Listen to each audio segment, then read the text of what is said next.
बिस्मिल्लाहिर्रहमानिर्रहीम। मालिक तूं मु छॾेज ऐं जियां तुंहिंजे आसरे सभई पाड़ूं सूरजूं हिकु लहज़े मंझि लटेज हिकु तूं मुंहुं न मटेज ॿियो लोक मटियो त घोरियो। अस्सलामु अलैकुम मुंहिंजा तमामु नाज़रीन, उमेद करियां थी तव्हां सभु बिल्कुलु ठीकु हूंदव।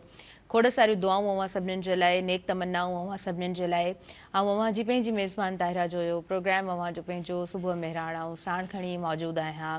Have a good morning. सुबुह जो सलाम अवां सभिनीनि खे सुबुह मेहराण जे हिन मंच तां, हिन अङण तां क़बूल पवे। अॼु जुमे जो ॾींहुं आहे। जुमे जो ॾींहुं बाबरकत ॾींहुं थिए थो। अवां सभिनीनि खे जुमे जूं खोड़ सारियूं मुबारकूं ॾियां थी ऐं उमेद करियां थी त अॼु जो ॾींहुं तव्हांजो तमामु घणो सुठो गुज़रंदो ऐं तव्हां जूं तमामु एक्टिविटीज़ तमामु सुठियूं रहंदियूं। मुहर्रमुल हराम जो महीनो आहे ऐं मां चवंदी आहियां त यकीनन पाण सभिनीनि जे लाइ तमामु ई अक़ीदत जा ॾींहं हूंदा आहिनि ऐं कुल आलम में इंसानियत हिकु ॾुख में यकीनन असीं गुज़ारियूं था। असां वटि हिकिड़ो वॾो मैसेज आहे, हिकिड़ो वॾो लेसन आहे। करबला असांजे लाइ तमामु वॾो हिकिड़ो जेको आहे न मैसेज छॾे विया आहिनि असांजा इमाम सगुरा। उन हवाले सां ईंदड़ ॾींहंनि में असां यकीनन बाक़ाइदा तौर ते प्रोग्राम कंदासीं ऐं चाहींदासीं त 3 खां 4 ॾींहं असां उन हवाले सां ई पंहिंजा प्रोग्राम्स रखूं ऐं डिस्कशन जेको हुजे त हिकिड़ो लाभाइतो हिकिड़ो काराइतो हुजणु घुरिजे। अॼु जेको प्रोग्राम असीं करणु वञूं पिया, जून जो महीनो, हूअं त जून ऐं जुलाई मोकलुनि जा 2 महीना थियनि था जिन ते असां काफ़ी प्रोग्राम्स करे चुका आहियूं ऐं अव्हां बि ही मिड ऑफ द जून आहे, मतिलबु एंडिंग जी तरफ़ हाणे आराम सां असां वञूं पिया त अव्हां जूं मोकलूं सुठियूं गुज़रियूं हूंदियूं। उमेद करियूं था त अॻियां बि तव्हां जूं जेके मोकलूं आहिनि उहे यकीनन सुठियूं गुज़रंदियूं। अव्हां जा तमामु कमकार, अव्हां जूं हेल्दी एक्टिविटीज़ हूंदियूं ऐं कुझु ॾींहं जॾहिं असांखे मिलंदा आहिनि त असीं चाहींदा आहियूं त हिकिड़ी जेका उहा सेम रूटीन आहे उनखां थोरो ॿाहिरि निकिरूं। काफ़ी सारा अहिड़ा यंग मेंबर्स आहिनि जेके पंहिंजो उहो वक़्तु कढनि था, पंहिंजो हिकिड़ो प्रॉपर स्केजुअल ठाहिनि था ऐं पूरे साल जी जेका बजट आहे उन ते नज़र रखंदे कुझु शयूं साइड ते कंदे पोइ सुठा टूअर्स बि जेको आहे सो अॼुकल्ह पाण ॾिसूं था सोशल मीडिया ते त सुठा ग्रुप्स जेको आहे सो वञी रहिया हूंदा आहिनि नॉर्दर्न एरियाज़ या जेके सरहदी वारा माण्हू आहिनि या आउट ऑफ कंट्री वञनि था त थोरो पंहिंजे माना उन रूटीन खां अलॻि एक्टिविटीज़ बि सुठियूं रहंदियूं आहिनि ऐं इंसान जो ज़हन आहे न, माना साॻो कमु कंदे बि कॾहिं कॾहिं असां थोरो गैप घुरी रहिया हूंदा आहियूं त ही मोकलूं मुंहिंजे ख़्याल सां त तमामु सुठियूं आहिनि ऐं अव्हां जूं बि सुठियूं गुज़रंदियूं हूंदियूं। नाज़रीन, जून जो महीनो आहे ऐं जून जो महीनो हिकिड़ो पूरो जेको आहे असीं कैंपेन चई सघूं था हिकिड़ी हली रही हूंदी आहे। उहे मरीज़ जेके कैंसर जी बीमारी खां सर्वाइव करे हिकु सुठी लाइफ पंहिंजी गुज़ारे रहिया हूंदा आहिनि। चयो वञे थो त असां वटि इहो जेको रेशो आहे उहो 50% आहे, पर अवेयरनेस अञा बि घटि आहे। जेकॾहिं सही अवेयरनेस हूंदी, माण्हुनि ताईं सही ॼाण पहुचंदी, इलाजु बर वक़्तु थींदो, सही थींदो ऐं माण्हू जॾहिं सर्वाइव करे हिकु हेल्दी लाइफ जे तरफ़ मूव कंदा त इहा पाण सभिनीनि जी कामयाबी ज़रूरु आहे। अॼु जेका असां वटि डॉक्टर मौजूदु आहे, संदन कमु तमामु बहितरीनु आहे। Nawabshah head of oncology NORIN cancer hospital सां संदन वाबस्तगी आहे। ऐं ॻाल्हि कयां पई डॉक्टर सरदार ख़ातून साहिबा जिन डॉक्टर साहिबा तव्हांखे मां भलीकार चवां थी। अस्सलाम वालेकुम, कीअं आहियो? ठीकु आहियो? अल्हम्दुलिल्लाह, माशाल्लाह ज़बरदस्त। डॉक्टर साहिबा अॼु जो जेको टॉपिक आहे कैंसर जा उहे मरीज़ जेके सर्वाइव करे ऐं हिकु हेल्दी लाइफ जे तरफ़ मूव कनि था, उन हवाले सां पाण जेको आहे सो अॼु जे प्रोग्राम में ॻाल्हाईंदासीं ऐं वधीक अंग अखर छा आहे उहो तव्हां सुठे तरीक़े सां ॿुधाए सघो था ऐं अव्हां जंहिं हॉस्पिटल में पंहिंजूं ख़िदमतूं सर अंजाम ॾेई रहिया आहियो, ज़ाहिरी ॻाल्हि आहे रोज़ जी बुनियाद ते केतिरनि ई पेशेंट्स सां तव्हांजी वाबस्तगी आहे त तव्हां तमामु सुठे नमूने इन टॉपिक ते ॻाल्हाए सघो था। नाज़रीन, पहिरियों मां थोरो ज़िक्र कंदी हलंदमि त हिन प्रोग्राम में साथ मौजूदु आहे बैठक प्रीमियम डस्ट जो। बैठक प्रीमियम डस्ट ही फौरी तौर ते गहरो सुनहरी रंग ॾिए थी ऐं हिकु मज़बूत भरपूर ज़ाइको पेश करे थी। सो हिन स्पॉन्सरशिप सां पंहिंजे प्रोग्राम जी तरफ़ अॻियां वधंदसि। मैडम, जून जो महीनो ऐं जून जो महीनो हिकिड़ी ज़बरदस्त ईअं चई सघूं था त कैंपेन हले थी ऐं उहे मरीज़ जेके सर्वाइव करे वञनि था, छा चवणु चाहींदो? बिस्मिल्लाहिर्रहमानिर्रहीम। पहिरियां त मां मेहरान टीवी जी शुक्रगुज़ार आहियां जो हुन मूंखे हिन फोरम ते टाइम ॾिनो ऐं एॾे सुठे टॉपिक, मतिलबु जंहिं चवंदा आहिनि न हिकु इंसान जी ज़िंदगी बचाई उन पूरी काइनात खे बचायो, त इन में तव्हां सभिनी जो बि रोल आहे। हिन महीने जो जेको कयो वञे त जून जो महीनो कैंसर सर्वाइवल, जेके कैंसर खां बिल्कुलु ठीकु थी विया आहिनि उन्हनि जो सेलिब्रेशन दुनिया जे लेवल ते इंटरनेशनल लेवल ते त इहो ॾाढो वॾे पैमाने ते सेलिब्रेट कयो वेंदो आहे, पर हिन वक़्तु फ़िलहाल पाकिस्तान में एतिरो न आहे। असां चाहियूं था इहे कैंपेन्स हलनि, असां तव्हांजे थ्रू मीडिया जे थ्रू इहे सभिनी माण्हुनि खे इहा अवेयरनेस ॾियूं। ॿी ॻाल्हि इहा त जेके कैंसर जा जेके सर्वाइवल जो रेशो आहे हिन वक़्तु अञा बि पाकिस्तान में घटि आहे। दुनिया जे लेवल ते जेको रेशो आहे उहो तमामु बहितरीनु आहे। छो उन जो जेको रेशो आहे उहो कुझु फैक्टर्स ते हूंदो आहे। हिकु फैक्टर्स त तव्हांजी कैंसर कहिड़े मतिलबु कैंसर ॾिसो न हेड खां टो ताईं थिए थी पई, जंहिंमें मतिलबु ओरल कैविटी आहे, हेड एंड नेक आहे, इंटेस्टीन आहे, मतिलबु आंत आहे, हर ब्रेस्ट आहे, प्रोस्टेट आहे, सभिनी जो। पर उहो डिपेंड करे थो कहिड़े ऑर्गन जो कैंसर आहे। ॿियो डिपेंड करे थो त उहा कैंसर कहिड़ी स्टेज में अचे थी। ज़ाहिर आहे माण्हुनि खे उनजी नॉलेज हूंदी त हू अर्ली स्टेज में ईंदा ऐं उनजो सर्वाइवल अर्ली स्टेज में ॾाढो सुठो आहे, लेट स्टेज में ख़राबु आहे। उनखां अलावा उनजी हेल्थ ऐं एज कहिड़ी आहे, कहिड़ी एज में हुन प्रेज़ेंट कयो आहे, इहे काफ़ी फैक्टर्स आहिनि जेके। बाक़ी बहरहाल जेको रोल आहे असांजो Pakistan atomic energy cancer hospitals जेके आहिनि उन्हनि जा तक़रीबन 21 सेंटर हिन वक़्तु पाकिस्तान में कमु करे रहिया आहिनि ऐं हू पूरा मतिलबु जेको आहे न उन्हनि जूं जेके सर्विसिस आहिनि अहिड़ियूं आहिनि जीअं हाणे ॾिसो नवाबशाह जहिड़े शहर में, लाड़काणे जहिड़े शहर में, जामशोरो, कराची, इहे सहूलियतूं अंडर वन रूफ मौजूदु आहिनि। उन में जेके रेडिएशन जेका उन्हनि जो इलाजु थिए थो, थ्रू कीमोथेरेपी थिए थो, इन्हनि जे थ्रू जेको पेशेंट आहे उन्हनि जो सर्वाइवल वधे थो पियो ऐं पेशेंट खे अंडर वन रूफ इहे सभु शयूं थियनि थियूं, इहे सभु फैसिलिटीज़ मौजूदु आहिनि। उनखे बार बार छो त ॾिसो न जेकॾहिं रेडिएशन उन जो ट्रीटमेंट थिए थो त महीने ॾेढ महीने लाइ पेशेंट खे उहे डेली लॻनि थियूं पियूं ऐं उन पेशेंट खे अचण वञण जा मसइला मसाइल ॿियूं ॻाल्हियूं उहे पोइ तव्हांखे इहे सर्विसिस तव्हांखे Pakistan atomic energy cancer hospitals तव्हांजे शहर में ई प्रोवाइड कनि था। त उन जे करे असां हिन फोरम जे थ्रू इहा अवेयरनेस ॾियणु चाहियूं था त जेतिरो तव्हां जल्दी हिन जी तशख़ीस थींदी मर्ज़ जी ओतिरो ओवरऑल सर्वाइवल तव्हांजो बेटर हूंदो। ॿियो जेको सर्वाइवल आहे न उनखे काउंट कयो आहे 5 ईयर सर्वाइवल ॾिसबो आहे। 5 ईयर सर्वाइवल जो इहो मक़सदु आहे त हिकिड़ो पेशेंट जंहिं कैंसर डायग्नोज थी, उन जी ट्रीटमेंट थी, उनखां पोइ ठीकु थी वियो, उनखां पोइ उहो मरीज़ 5 सालनि लाइ केतिरा मरीज़ जीअं ब्रेस्ट कैंसर आहे 100 मरीज़ हुया उन्हनि जो असां इलाजु कयोसीं त उहो केतिरा मरीज़ 5 साल ताईं ज़िंदा रहिया ऐं केतिरा डेथ थी विया।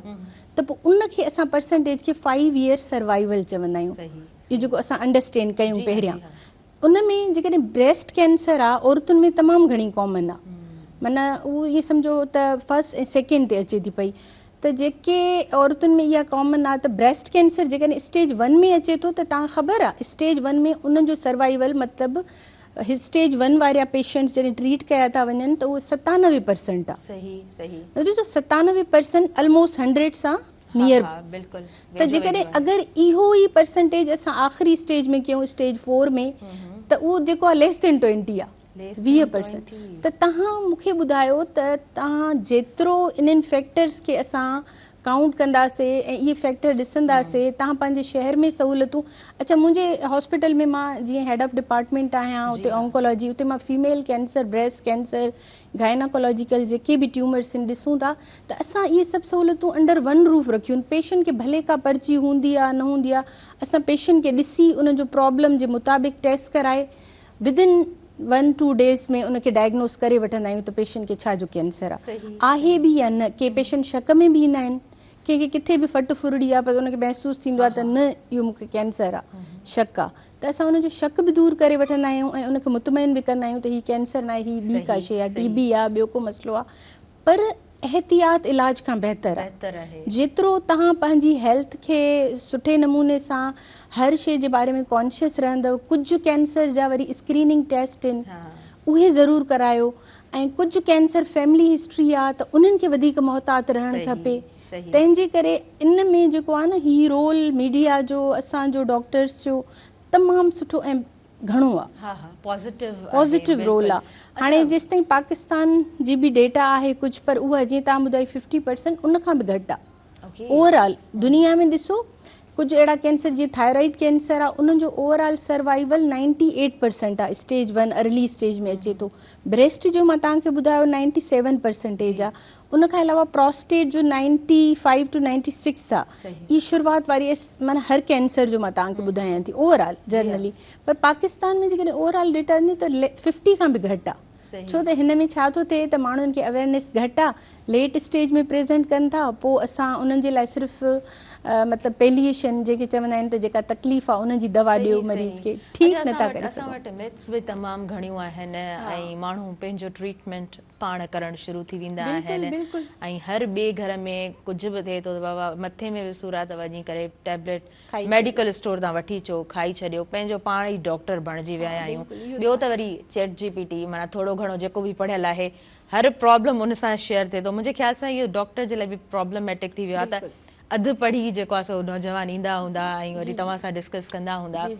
अॼु मां चाहींदसि त थोरो असां उन्हनि औरतुनि जे बारे में ॻाल्हायूं जिन खे थोरो बि प्रॉब्लम थिए थो ऐं हू अवॉइड करे छॾनि थियूं त ठीकु आहे थोरो सूर आहे, थोरी एबनॉर्मेलिटी उन्हनि खे शो थिए थी ऐं हू उन शइ खे नॉर्मल करे छॾनि थियूं, इग्नोर करे छॾनि था। जी हा, उन में ॾिसो न, मां इहा ई त ॻाल्हि कई तव्हांखे त भेण, जेको शुरू में मथे में सूरु पए थो, शुरू में किथे गिल्टी महसूसु थिए थी, शुरू में तव्हांखे किथां मुंहुं मां, किथां पाखाने मां, पेशाब में किथे ब्लड अचे थो, का बि साइन आहे जेका तव्हांखे अनयूजुअल पंहिंजी बॉडी में चेंज लॻे थी, अचानक सां तव्हांजो वेट लॉस थिए थो, तव्हांखे मानी नथी वणे, बुख नथी लॻे, तव्हांखे किथे पेन आहे त तव्हां पंहिंजी डॉक्टरी न हलायो।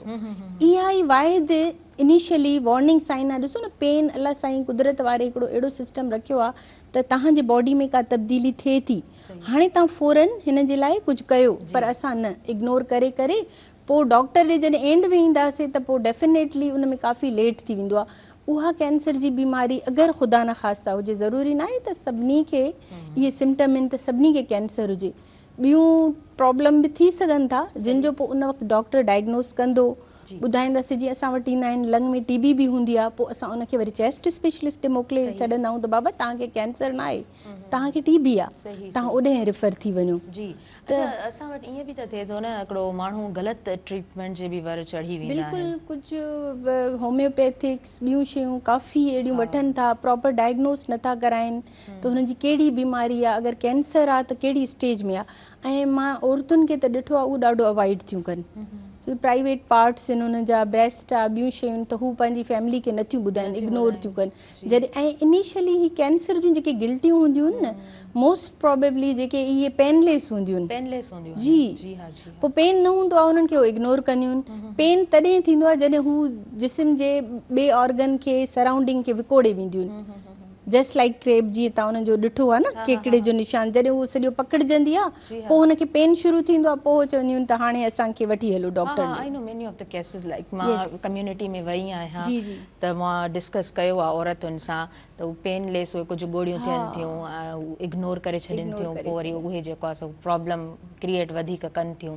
अच्छा, उन खां अलावा तव्हां ज़िक्र कयो त ॿाहिरि जी दुनिया इनखे इलाही सुठे तरीक़े सां सेलिब्रेट करे थी। हा बिल्कुलु, ऐं पाकिस्तान में तमामु घटि आहे, इहो भला छो? ॾिसो, अवेयरनेस न आहे न भेण असां वटि जेका अवेयरनेस न आहे त कैंसर मां केतिरो, पर असां लास्ट ईयर बि मां प्रोग्राम असां पंहिंजे नोरीन में कयोसीं, जंहिंमें जेके सर्वाइवल फीमेल्स हुयूं ब्रेस्ट जूं, जीअं सेप्टेंबर जो महीनो हो त असां उन्हनि खे घुरायो होसीं, जेके ठीकु थी वियूं ऐं 5 सालनि खां वधीक उन्हनि जी लाइफ सुठी हले थी। असां उन्हनि जा लाइव इंटरव्यू कंडक्ट कयासीं ऐं उहे मीडिया ते शो कयासीं त ॾिसो ही उहे लेडीज़ आहिनि, ऐं उन्हनि सभिनी इहो ॿुधायो त असां हिन बीमारी मां ठीकु थी विया आहियूं। उहो जेको पीरियड हो कीमोथेरेपी वारो, शॉन वारो, उहो असांजे लाइ एॾो ॻरो पीरियड हुयो, ईअं लॻंदो का बॉडी में कुझु अहिड़ो मतिलबु अलाए छा थी रहियो आहे, असां हाणे बिल्कुलु न बचंदासीं, पर असां ठीकु थी वियासीं। ऐं तव्हां प्लीज़ ईअं न कयो त ही मर्ज़ लाइलाज आहे, तव्हां डॉक्टर ॾे वञो, इलाज करायो, तव्हां बि असां वांगुरु ठीकु थी वेंदव। उन्हनि इहो मैसेज सोसाइटी खे कन्वे कयो। ज़बरदस्त। ऐं इहे हाणे असां प्रोग्राम, हाणे बि असांजो इनशाला नेक्स्ट वीक प्रोग्राम आहे जिन में असां पंहिंजा सर्वाइवल घुराईंदासीं, छो त उहे असां वटि फॉलोअप त कंदा आहिनि न, लाइफ लॉन्ग फॉलोअप कंदा आहिनि। ज़बरदस्त, तमामु जी जी, जेके ॾाढो सुठो तव्हां कमु कयो पिया, ऐं हर फील्ड में हर जॻह ते उहा चवंदा आहिनि त अवेयरनेस जी हिकिड़ी कमी ज़रूरु रहे थी, सो कंटिन्यूअसली कमु कजे। अच्छा, ॿियो मूं ॾिठो आहे त मुआशरे में माण्हू उन्हनि खे ॾाढो मिसगाइड कनि था। सही, ठीकु आहे। अच्छा, मूं ॾे मरीज़ ईंदो चवंदो मैडम बसि मां हीउ खीर न पीआं, खीर मली आहे, मूंखे मुंहिंजो फट खे ख़राबु कंदो, मूंखे इहो तोखे कंहिं ॿुधायो आहे? इहो मूंखे पाड़े वारी चयो आहे। मां चयो ॾिस, ईअं न कर, तूं जेतिरी पंहिंजी डाइट सुठी रखंदीअ, हिकिड़ो नंढड़ो ॿारु आहे न 2 साल, मां उनखे खीर ते थी वॾो करे, कुझु बि नथो त उन में कुदरत अहिड़ियूं त शयूं रखियूं आहिनि, तूं इहे शयूं छो बंदि करे? ऐं पाड़े वारी जे चवण ते छो? मां चयो जेतिरो तूं रख कंदीअ न तुंहिंजी इम्यूनिटी ओतिरी वीक थी वेंदी, तूं हिन बीमारी जे इलाज खे फेस न करे सघंदी, ड्यूरिंग इलाज तूं कॉम्प्लिकेशन में हली वेंदीअ। इहो असां उन्हनि खे एतिरो सम्झाईंदा आहियूं, मां उन्हनि खे चवंदी आहियां तव्हां पंहिंजी प्रॉपर हाइजीन रखो, रोज़ बाथ कयो ऐं पंहिंजी पाण खे साफ़ रखो त सराउंडिंग में इन्फेक्शन तव्हां ते अटैक न करे, तव्हांखे को ख़तरो न आहे, तव्हां पंहिंजी प्रॉपर। तंहिं करे माण्हू उन्हनि खे ॾाढा मिसगाइड कंदा आहिनि। इहो शइ ॾाढी असां वटि तमामु घणियूं आहिनि, तमामु घणियूं। अच्छा, अव्हांजी हॉस्पिटल जूं जेके तमामु ख़िदमतूं आहिनि, मां चाहींदसि त तव्हां उन्हनि ते बि ॻाल्हायो त तव्हां छा करे रहिया आहियो? असां त ओवरऑल मतिलबु जेके बि कैंसर आहिनि उहे सभु ट्रीट कयूं था, जंहिंमें ब्रेस्ट कैंसर आहे उनजो जेको कीमोथेरेपी आहे, रेडियोथेरेपी आहे। जीअं मां तव्हांखे ॿुधाए वियमि त पाकिस्तान एटॉमिक एनर्जी कमीशन जा तक़रीबन 21 सेटअप्स आहिनि हर शहर में, त उन में इहे सहूलियतूं उन्हनि जूं एतिरियूं मिनिमल चार्जिस आहिनि। मां ईअं कोन चवंदमि त बिल्कुलु चार्ज न आहे, छो त अॼुकल्ह सेल्फ सस्टेन शयूं अची वियूं आहिनि, त एतिरियूं मिनिमम आहिनि। जीअं हाणे ॾिसो रेडियोथेरेपी जो जेको मुकमल पैकेज आहे, तव्हां अगरि आगा खान, शौकत खान इन्हनि में हूंदो न, वॾनि हॉस्पिटल में उहो 8 खां 10 लख ताईं बि आहे। ऐं असां वटि उहो अगरि पैकेज पेशेंट खे ॾिनो वेंदो आहे, सभिनी हॉस्पिटल में इहे सहूलियतूं रेडिएशन जूं, रेडियोथेरेपी सां जेको ट्रीटमेंट आहे, त उहो तक़रीबन 1 लाख खां मतिलबु 1 खां 1.5 लख ताईं सॼो पूरो उनजो।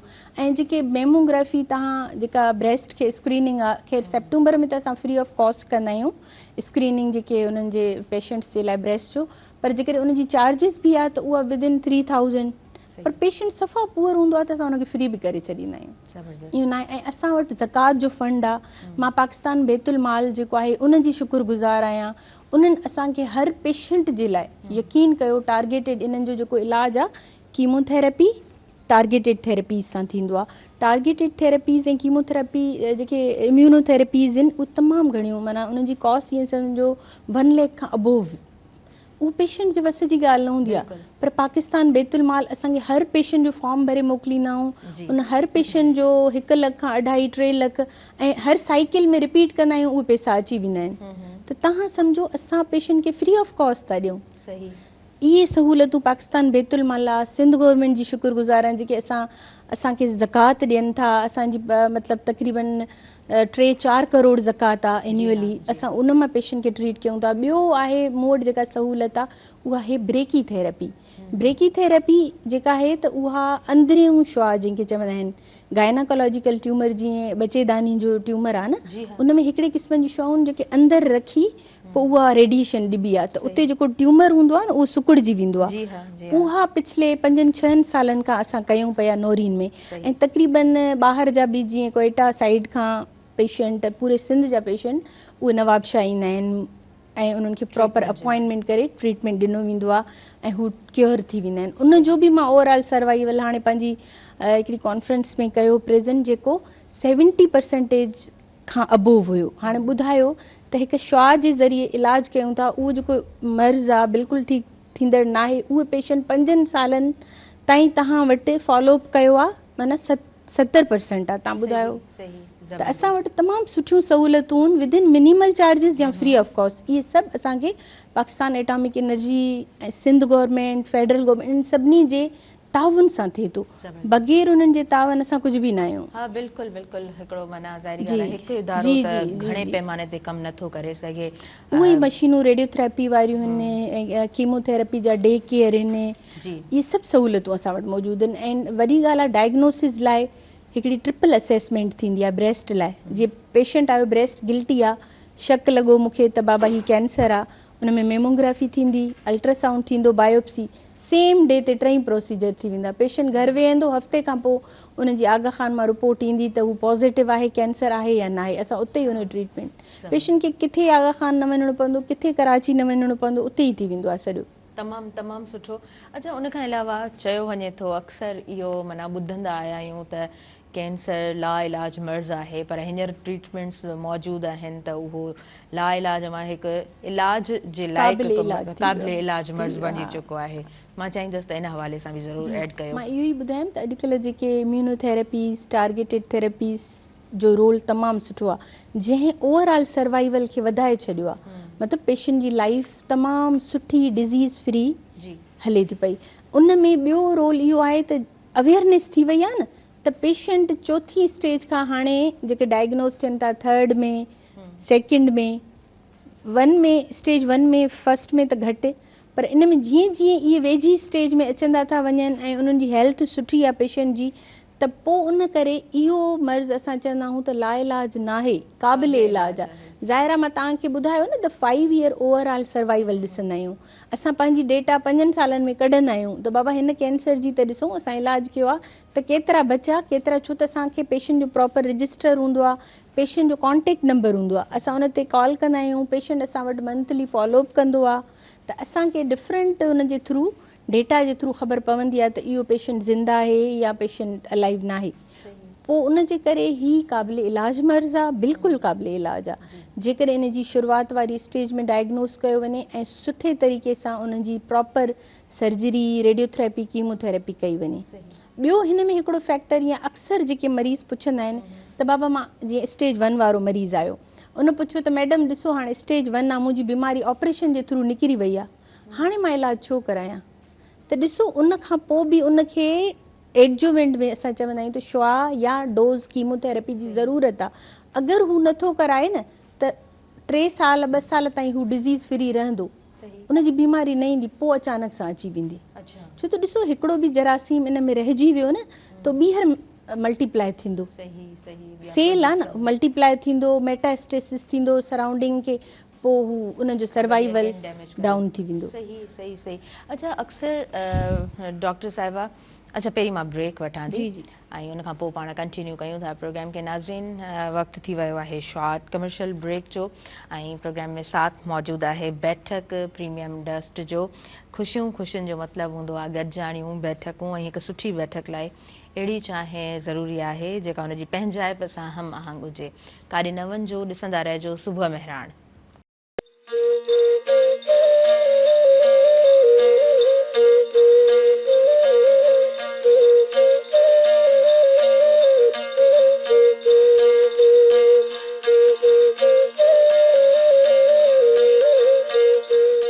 नाज़रीन, सभिनी ॾिसंदड़नि खे ॿीहर भलीकार चवां थी। असां सां गॾु साथ मौजूदु आहे मीज़ान प्रीमियम बैठक चूरो चांहि जो। सो हिन स्पॉन्सरशिप सां पंहिंजे प्रोग्राम जी तरफ़ अॻियां वधां पई। डॉक्टर सरदार ख़ातून साहिबा असां सां गॾु मौजूदु आहिनि। अच्छा मैडम, अक्सर इहो माना असां ज़िक्र ॿुधो आहे त औरतूं ख़ासि तौर ते इन तरह जो ज़िक्र कंदियूं आहिनि त न मूंखे हीउ मसइलो थियो, इनखे ख़बर कोन पई। इन जा छा कारण हूंदा आहिनि? त छा वाकई उन्हनि खे छा उहे को साइंस नथियूं ॾिसनि त मुंहिंजी बॉडी में ही तब्दीलियूं अचनि थियूं, पोइ कीअं बीमारी जेको आहे सो फर्स्ट खां सेकेंड खां 3rd स्टेज जी तरफ़ मूव करे थी वञे? तव्हां जेका पहिरियां ॻाल्हि कई त माण्हू पाण ई डॉक्टर ठही वेंदो आहे, मथे में सूरु पियो टैबलेट वठी छॾी, पेट में सूरु पियो टैबलेट वठी छॾी, जेसि ताईं इग्नोर करे सघंदो आहे कंदो आहे। जॾहिं तकलीफ़ सफ़ा पीक ते पहुचंदी आहे न, पोइ हू डॉक्टर सां रुजू कंदो आहे, पोइ अल्ट्रासाउंड थींदो आहे, पोइ बुख़ारु हूंदो आहे, पए पीड़बो आहे, उन इग्नोर कंदा रहंदा आहिनि। त भई तव्हां घर में बि अगरि औरत आहे त उहा त ख़ासि तौरु ख़बर अथव असांजे मुआशिरे में त हू ॿुधाईंदी न आहे। त हाणे ॿुधाईंदमि त चवंदा त अलाए मतिलबु मज़ाक थी करे, नाटक थी करे, कुझु बि, पर बहरहाल इहे शयूं इनिशियली ॿुधायो त पेनलेस आहिनि, हुन में को तकलीफ़ न हूंदी आहे, छो त लिमिटेड डिज़ीज़ हूंदी आहे न, नंढी 2 खां 5 सेंटीमीटर ताईं ग्रोथ हुजे, सराउंडिंग किथे छेड़छाड़ न हूंदी, त हू तव्हांखे एतिरो तकलीफ़ न ॾींदी। जीअं जीअं उहा वधंदी वेंदी न, किथे बि हुजे, बच्चेदानी में हुजे, ॿिए हंधि किथे हुजे, पर पोइ उन जा कुझु सर्टेन 10 जेके हिकिड़ा साइन आहिनि, 10 खनि हिकिड़ियूं अहिड़ियूं तब्दीलियूं आहिनि जेके तव्हांजे बॉडी में अगरि अचनि कंहिं बि नॉर्मल माण्हू जी, त हुनखे फौरन डॉक्टर सां रुजू करणु खपे। हिकिड़ो त अनयूजुअल वेट लॉस, अचानक सां वज़न, ॾिसो तव्हां डाइटिंग बि नथा कयो, तव्हां पंहिंजी डाइट बि प्रॉपर वठी आहे, पोइ तव्हांजो वज़न छो थो किरे? तव्हां मस्ट बी ॾिसो देयर इज़ समथिंग प्रॉब्लम। उन खां अलावा फेस आहे, उते किथे को मोल आहे, जेके असांजा फुड़ा वग़ैरह, उन्हनि जे कलर में या उन्हनि जी मतिलबु उन में का तब्दीली अचे, हिकु मां उन जी साइज़ वधी वञे, अचानक तव्हां कोई चए थो हीउ तव्हांजो हुयो पर तव्हांजो एॾो छो हाणे? इन में हिकिड़ो क़िस्म जो कैंसर थींदो आहे जेके चइबो आहे मेलानोमा, ॾाढो गंदो क़िस्म आहे, स्किन जा जेके ट्यूमर्स असां कयूं। ऐं उन खां अलावा पाखाने में पेनलेस को खून अचे, अक्सर चवंदा आहिनि मौका आहिनि, हेमरॉइड्स जंहिंखे चइबो आहे, पर उन्हनि में बि अॼुकल्ह GIT कैंसर ऐं ॿियो असांजी जेके डाइटरी हैबिट्स आहिनि सभु शयूं ॿाहिरियूं खाऊं था न बिल्कुलु ये जंक फूड ऐं उन खां अलावा स्मोकी फूड इहे कॉज़ था कनि अॻे इहे न हूंदो अॻे हेल्दी डाइट्स हूंदियूं उन जे करे तव्हांजो इहो GIT जो कोई बि अहिड़ो ट्यूमर आहे या ब्लैक कलर जो स्टूल अचे कारे कलर जो उहो स्टमक जो कैंसर इंडिकेट कंदो आहे त उन में का अहिड़ी शइ आहे ऐं उन खां अलावा कॉन्स्टिपेशन जो मसलो जी अल्टर्ड बाउल हैबिट्स जंहिंखे चवंदा आहियूं त तव्हांखे पहिरियां कब्ज़ी थिए वरी अचानक डायरिया शुरू थी वञे इहे सभु साइन आहिनि इहे तव्हांखे ॿुधाए थो त बाबा तव्हां वञो कंहिं डॉक्टर सां रुजू कयो इनिशियल आहे पर जॾहिं न कंदो बिल्कुलु किरंदो पेन अहिड़ो सीवियर थी वेंदो त पोइ वञी उनखे खणी वेंदा पंहिंजा मालिक उन खां अलावा ब्रेस्ट में या बगल में किथे बि का बग़ैर सूर जे गोड़ी सूर उन में हुजे ई न इहो वार्निंग साइन आहे PV ब्लीडिंग या इरेग्युलर जेकी माहवारी आहे औरतुनि में तमामु घणी कॉमन आहे इरेग्युलर उहो उन जो आहे उन छोकिरियूं त वरी उनखे PCOS कंसीडर करे ऐं अवॉइड करे छॾनि बिल्कुलु इहे सभु शयूं जेके आहिनि इहे अहिड़ा साइंस आहिनि जेके तब्दीलियूं आहिनि जेके तव्हांखे 8 खां 10 आहिनि जेके तव्हांजे अगरि बॉडी में इहे चेंजिस अचनि त प्लीज़ फौरन डॉक्टर सां रुजू कयो पोइ तव्हांजो इनिशियल ठीकु आहे कुझु बि न आहे डॉक्टर ॿुधाए थो त इहे ख़तरे जा न आहिनि त तव्हां मुतमइन त थी वेंदव न त भई मूंखे न आहे प्रॉब्लम कोई न चए थो को टेस्ट थींदो त पोइ उन जी बायोप्सी या एंडोस्कोपी या जेका बि कंसर्न विथ उन ऑर्गन सां रिलेटेड जेको बि आहे उहो पोइ करणु खपे अच्छा ही बायोप्सी जो प्रोसीजर मुंहिंजे ख़्याल सां त एॾो ॾुखियो कोन हूंदो आहे उहो छा प्रोसीजर हुजे थो अॻे त ओपन बायोप्सी कंदा मतिलबु एनेस्थेजिया ॾींदा न छो उन खां पोइ इंसिशन ईंदो बायोप्सी हाणे नीडल्स अचनि थियूं जिन खे असां ट्रू कट नीडल्स चवंदा आहियूं न सेमी बि आटो बि इहे उन जे हिसाब सां जॾहिं उन जॻह खे जीअं हाणे ब्रेस्ट जो अक्सर मां कॉमन पंहिंजे इदारे में कंदी आहियां न त उन में असां उन जॻह खे ज़ाइलोकेन हणी थोरो सुन करे ऐं उन में नीडल विझी उन मां 2-3 पीसिस कढी वठंदा आहियूं उहो फॉर्मलिन में विझी असां आगा खान मेन लेबोरेटरी आहे छो त उन्हनि जो तमामु सुठो आहे हिस्टोपैथोलॉजी ओॾे मोकिले ॾींदा आहियूं विदिन 2 वीक्स उन जी रिपोर्ट अची वेंदी आहे त हिन में कैंसर आहे या कैंसर न आहे त अक्सर जेके हिन यंग गर्ल्स जेके अनमेरिड आहिनि उन में फाइब्रो एडिनोमा चर्बी जूं गिल्टियूं कॉमन हूंदियूं आहिनि अच्छा पोइ इहे छो थियूं थियनि चर्बीअ जूं जेके गिल्टीज़ आहिनि जेके फाइब्रो एडिनोमा आहिनि उहे त हार्मोनल चेंजिस जे करे थींदियूं आहिनि बॉडी में छो त ॾिसो असांजे बॉडी में जेके ब्रेस्ट आहिनि उन्हनि जे मथां हिकिड़ा स्पेसिफिक रिसेप्टर्स आहिनि जेके ईस्ट्रोजन ऐं प्रोजेस्ट्रॉन रिसेप्टर्स चइबो आहे उन्हनि जे हार्मोनल जी तब्दीली जे करे बि इहे थींदियूं आहिनि फाइब्रो एडिनोमा मतिलबु उहे ख़तरे जूं न आहिनि उहे क़ाबिले इलाज आहिनि हा बिल्कुलु कट ॾेई करे मोस्टली जेको उनजो जेकॾहिं उनजी साइज़ थोरी वधी वई आहे कंप्रेस करे थी पेन करे थी त पोइ उनखे कढाए छॾिबो आहे उनजी लंपेक्टॉमी चइबो आहे उनखे लंप उहो गिल्टी कढाए छॾिबो सही अच्छा कीमियोथेरेपी ऐं रेडियोथेरेपी जो प्रोसीजर जेको आहे उहो छा हुजे थो कीअं हुजे थो डियर कीमोथेरेपी त जेका आहे उन में सर्टन ड्रग्स हूंदियूं आहिनि दवाऊं जेके हूंदियूं आहिनि उहे हुनखे ड्रिप्स जे थ्रू ॾिनियूं वेंदियूं आहिनि उन्हनि जा कुझु साइड इफेक्ट्स हूंदा आहिनि जीअं वोमिटिंग नॉज़िया एलोपेशिया हेयर लॉस जंहिंखे चइबो आहे इहे उहे कराईंदियूं आहिनि ज़ाहिर आहे उन्हनि जो एक्ट हूंदो आहे सेल ते जेको कैंसर सेल्स खे मेल्ट करे किल कंदियूं आहिनि उन्हनि जे करे हू उनजो जेको आहे साइड इफेक्ट्स बि हूंदा आहिनि कीमोथेरेपी जेका आहे त उहा हर हिकु कैंसर जी डिफरेंट रिजीम्स हूंदा आहिनि डिफरेंट हूंदियूं आहिनि दवाऊं कुझु सेम हूंदियूं आहिनि उनजा कुझु कॉम्बिनेशन करे ॾिना वेंदा आहिनि उहो सॼो हिकिड़ो गाइडलाइंस आहिनि असांखे ऐं न रेडियोथेरेपी जेका आहे त उहो रेडिएशन जे थ्रू जेके आहे गामा रेज़ आहे उन जे थ्रू तव्हां उनजो ट्रीटमेंट कयो था पेशेंट जो उन में एतिरा साइड इफेक्ट्स बि जंहिं लोकल एरिया खे लॻंदी आहे न उन में थोरी बर्निंग या ईअं लॻंदो आहे त उते बर्न थी वियो आहे पर पोइ उनखे बि असां ट्रीटमेंट ॾेई रिकवर थी वेंदी आहे पेशेंट जी 3 मंथ्स ताईं उहे साइड इफेक्ट्स हलंदा आहिनि कुझु अक्यूट हूंदा आहिनि कुझु क्रॉनिक साइड इफेक्ट्स हूंदा आहिनि पर उन जे बारे में असां पेशेंट्स खे सॼो गाइड करे छॾींदा आहियूं जी हा अच्छा असां वटि जीअं असां चयोसीं त असां वटि मिथ्स तमामु घणियूं आहिनि असां वटि हिकिड़ा आम रवाजी तरीक़ा जेके आहिनि न उहे पंहिंजा ई आहिनि अक्सर ईअं हूंदो आहे त बाबा हीउ कैंसर जो पेशेंट आहे हिन सां गॾु विहणो बि न आहे हिन सां गॾु खाइणो बि न आहे इहे शयूं मेंटली छा था सम्झो एज़ अ डॉक्टर तव्हां ॾिसो था छा केतिरो डिस्टर्ब कंदियूं हुन पेशेंट खे ॾिसो कैंसर को इन्फेक्शन आहे जेको इन्फेक्शन आहे न उहो फैलजंदड़ जीअं हाणे TB जो इन्फेक्शन आहे, कम्युनिकेबल आहे, माना हिकु माण्हू खां ॿिए में थिए थो, तंहिंजे करे उहो जॾहिं हिक ॿिए सां मिले थो या को जेके थांव सेम यूज़ था थियनि या कुझु बि घर में, उन सां कैंसर जो मरीज़ जी कोई बि शइ उही हुजे त पोइ डॉक्टर हुनखे हथ लाइ चेक ई न करे त बाबा हिन जी बीमारी मूंखे लॻंदी, ईअं न हूंदो आहे। कम्युनिकेबल न आहे, तव्हां उन पेशेंट, इवन मां उन्हनि फीमेल्स खे चवंदी आहियां, तव्हां पंहिंजे हस्बैंड सां बि रिलेशन रखी सघो था, तव्हां पंहिंजे ॿारनि खे बि प्यारु करे सघो था, ठीकु आहे, हग करे सघो था, जीअं चवंदियूं आहिनि त असांखे हथ, घर में असांजी ससु आहे या ॿियो कोई बि आहे हथु लाइणु नथो ॾे ॿारनि खे, या थांव असांजा हुननि सेपरेट करे छॾिया आहिनि घर में, त तोखे कैंसर आहे, घर में हुनजो असरु थी वेंदो थोरो न थोरो, त इहा शइ न आहे। ॾिसो हिन वक़्तु हुननि खे कैंसर आहे, कीमो ऐं रेडिएशन एॾी ॾुखी थेरेपी आहे, उन जा साइड इफेक्ट्स आहिनि न, ज़ाहिरी ॻाल्हि आहे, ईअं टॉफ़ी थोरी आहे ॾे त मरीज़ ठीकु थी वेंदो, हू अॻे हिकिड़े कर्व मां माण्हू गुज़रे थो, कैंसर जो पेशेंट, वरी तव्हां हुनखे आइसोलेट करे वेंदव, असांजो मुआशिरो केॾो ॾुखियो आहे। ॾिसो जॾहिं हू आइसोलेट, तव्हां हुनखे पंहिंजे बच्चनि सां न मिलणु ॾियो, हस्बैंड सां न मिलणु, मूंखे ॿुधायो उन औरत ते छा गुज़रंदो हूंदो, या उन मर्द ते बि, जंहिंखे बि थिए थो, त पोइ इहे शयूं न आहिनि, इहे मिथ्स आहिनि।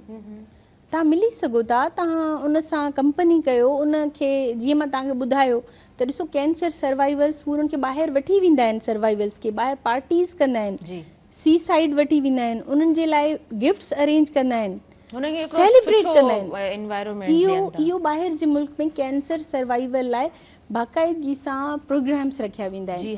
मां चाहियां थी इहा तब्दीली असां वटि बि अचे।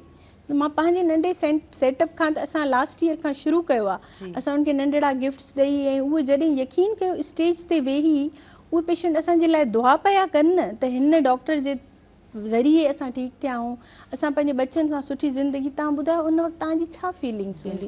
बिल्कुलु तव्हां सही पिया चओ, इहा ॾाढी वॾी हिकिड़ी कामयाबी आहे, बल्कि सेटिस्फेक्शन आहे हिकु डॉक्टर जे लाइ, त असांजूं जेके ख़िदमतूं आहिनि एतिरियूं बहितरीन आहिनि, ऐं मथां वरी उहे दुआऊं असां उनखे अञा अॻिते वॾे पैमाने ते करे सघूं, इन्हनि जूं ई दुआऊं आहिनि, इंशाअल्लाह कंदासीं, ज़रूरु कंदासीं। इहो असांजो अज़म आहे, असांजे पोयां सुठियूं टीम्स आहिनि, असांजा जेके मतिलबु असांखे जेके मौक़ो मिलियो आहे, जिन जे थ्रू असांजी एटॉमिक एनर्जी कमीशन, हाणे ॾिसो इहे बि त उन्हनि ई असांखे चयो आहे त तव्हां कैंपियन्स हलायो, तव्हां माण्हुनि में अवेयरनेस पैदा कयो, त ज़ाहिरी ॻाल्हि आहे इहो मैसेज हाणे असां कम्यूनिटी में प्रोग्राम ॾियूं था, त तव्हां डिफरेंट माण्हुनि खे इहे शयूं ॿुधायो, ऐं हिन मीडिया जे थ्रू बि जेको मूंखे ॿुधे थो उहो बिल्कुलु इहा शइ ज़हन में रखे त कैंसर लाइलाज न आहे, क़ाबिले इलाज आहे। तव्हांजी फैमिली में कंहिंखे कैंसर थियो आहे ऐं फैमिली हिस्ट्री स्ट्रॉन्ग आहे किन किन जी, त तव्हां फ़ौरन वञो।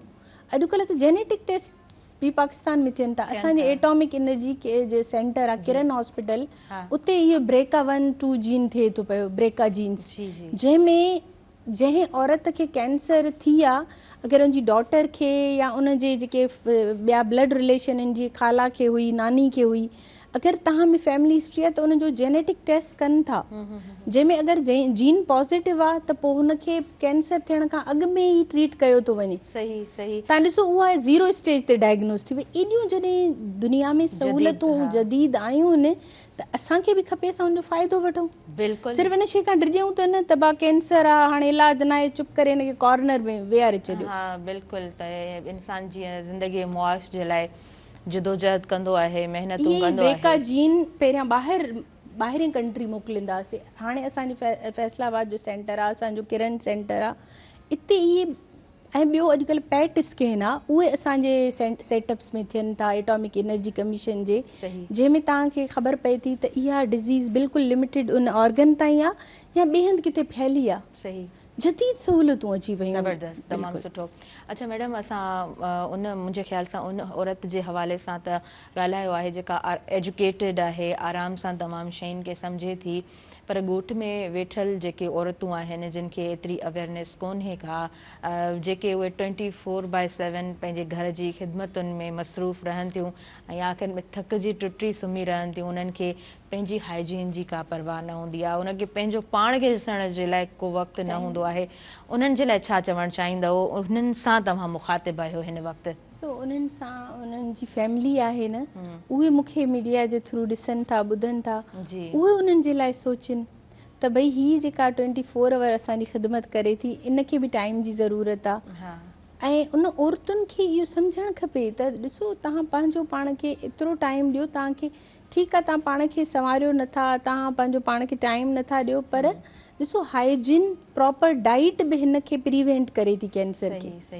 ठीकु आहे, तव्हां चाहियो था त असांखे कैंसर न थिए त तव्हां प्रॉपर हाइजीन अख़्तियार कयो, प्रॉपर पंहिंजो डेली बाथ, इन्फेक्शन्स कंट्रोल, ॿियूं शयूं। उन खां अलावा जेको आहे जेके बि इन में तब्दीलीज़ जेके बि अचनि थियूं पियूं, त इन्हनि शयुनि खे त तव्हां डाइट त हूअं ई ॻोठनि में तव्हां ख़बर आहे ख़ालिस हूंदी आहे, प्रॉपर हूंदी आहे, फास्ट फूड न हूंदो आहे, उनजे करे कुझु कैंसर्स हिते कॉमन आहिनि, कुझु वरी शहरनि में कॉमन आहिनि डाइट्स वग़ैरह जे करे बि। त बहरहाल उन्हनि औरतुनि जे लाइ इहो ई मैसेज आहे त हू थोरो पंहिंजो पाण ते तवजह ॾियनि। ऐं हाणे अवेयरनेस मां तव्हांखे ॿुधायो त भेण शुरू थी वई आहे, हाणे उन्हनि खे कोई बि छाती में पहिरियां अॻे पेशेंट यकीन कयो ईंदा हुया, मूंखे बि तक़रीबन मुंहिंजी सर्विसिस खे बि 20 इयर्स थी विया आहिनि, त यकीन कयो पहिरियां ईंदा हुआ न, दर खां जॾहिं पेशेंट एंटर थींदो एतिरी स्मेल हूंदी जो उन पेशेंट खे कोई गॾु वेहण न ॾे पाण सां, मतिलबु तव्हां वोमेट आउट करे भॼी वञो। उन में मेगट्स हूंदा, हिकिड़ा जीत पियल हूंदा उन वूंड में, जंहिंखे हे चवंदा हुआ ॻोठनि में त बाबा नासूर आहे, हाणे इनखे आइसोलेट करे छॾियो, पाण ई मरी हिते ख़तमु थी वेंदो। पर इहा हूंदी आहे स्टेज जी आख़िरी, कैंसर जी आख़िरी स्टेज। हाणे न आहे, हाणे ॻोठनि में थोरी बि तब्दीली महसूसु थिए थी न। इवन लैक्टेटिंग मदर्स आहिनि जेके फीड कराइनि थियूं, उन्हनि जो फीड मुंझे थो पियो, खीर थञ मुंझे थी, ॿिया बि माना ज़रूरी न आहे सभु कैंसर आहिनि, कुझु बि थिए थो त हू वठी था अचनि पंहिंजी औरतुनि खे, मूं ॾिठो आहे।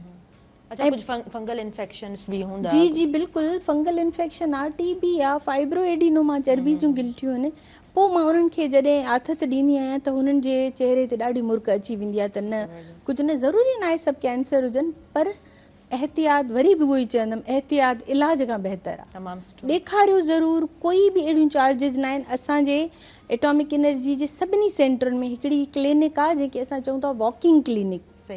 माना ॾिसो, कोई बि नॉर्मल माण्हू आहे, तव्हां आहियो, मां आहियां, असां वॉकिंग क्लिनिक जी पर्ची ठाराईंदासीं, डॉक्टर खे ॾेखारींदासीं, हर डॉक्टर जो डे रखियल आहे, त मंडे ते ही डॉक्टर, ट्यूसडे ते ही, इहे सभु डॉक्टर उहो वॉकिंग क्लिनिक कंदा आहिनि। उन पेशेंट जी काई बि कंप्लेन आहे, कुझु बि, उनखे होड़ में सूरु आहे, कुझु बि आहे, हू उनखे ॾिसंदो, प्रॉपर इवेल्युएट कंदो, छाजे करे आहे, उते को अहिड़ो गुटको पान छालिया कराए थी, ओरल कैंसर, उनजे करे त को ज़ख़म न आहे, उनखे तब्दीली, उनखे बायोप्सी एडवाइस कंदो, अची वेंदी, उन जो इलाजु शुरू थी वेंदो। पर जेकॾहिं ॿियो को इन्फेक्शन आहे त उनखे ट्रीटमेंट ॾेई या त डेंटिस्ट खे, या वरी ओरल जेके बि फेशियो मैक्सिलरी सर्जन या वॉट एवर जेको बि उनखे ट्रीट करे थो, उन ॾे रिफर करे छॾींदो, लेटर प्रॉपर उनखे ॾींदो, सही उनखे गाइडेंस मिले थी, सही उनखे रिफर कयो वञे थो सुठे तरीक़े सां, तव्हांजे डोर स्टेप ते मौजूदु आहिनि। तव्हां ॾिसो न, उहो वक़्तु न आहे त तव्हां पैसा गॾु करे कराची वञो, किराया एॾा महांगा आहिनि, तव्हां पंहिंजे डोर स्टेप ते अचो। नवाबशाह जे सराउंडिंग में ॻोठ जेके आहिनि उते नवाबशाह हॉस्पिटल ईंदा आहिनि, लाड़काणे में उते वेझो वारे हॉस्पिटल, हैदराबाद में जामशोरे में निमरा आहे, सभु आहिनि, हर हंधि हॉस्पिटल आहे। जी हा। अच्छा, अव्हां पंहिंजी ज़ुबानी ज़िक्र कयो त कुझु अहिड़ा कैंसर्स आहिनि जेके ॻोठ वारे पासे घणा नज़र अचनि था, ऐं कुझु कैंसर्स अहिड़ा आहिनि जेके शहर में उन्हनि जो एनवायरमेंटल जे करे जेके, जी हा जी हा, त उहे कहिड़ा कैंसर्स आहिनि, उन्हनि जो कीअं ज़िक्र कंदव? अच्छा, ॻोठ वारे पासे खां जेकॾहिं ज़िक्र कयो त जेके अनहाइजेनिक कंडीशन, जेके HPV वायरस, विच में तव्हां हिकिड़ो टाइम ॾिठो हुयो त सर्वाइकल कैंसर जी वैक्सीन ते माण्हू विढ़ण खां पिया अचनि, त असांजी नियाणियुनि खे तव्हां वैक्सीन छो था कयो? यादि आहे तव्हांखे? ही हाणे जो ई ॻाल्हि आहे, ऐं हुन ते असां इलाही प्रोग्राम कया हुआसीं। HPV वायरस हिकिड़ो वायरस आहे, उहो छा कराईंदो? सर्विक्स जो कैंसर कराईंदो, बचेदानी जे मुंहं जो कैंसर। हिकिड़ो हेपेटाइटिस B आहे, हेपेटाइटिस C आहे, उहो छा कराईंदो? जिगर जो कैंसर। इहे छा आहिनि? वायरस आहिनि।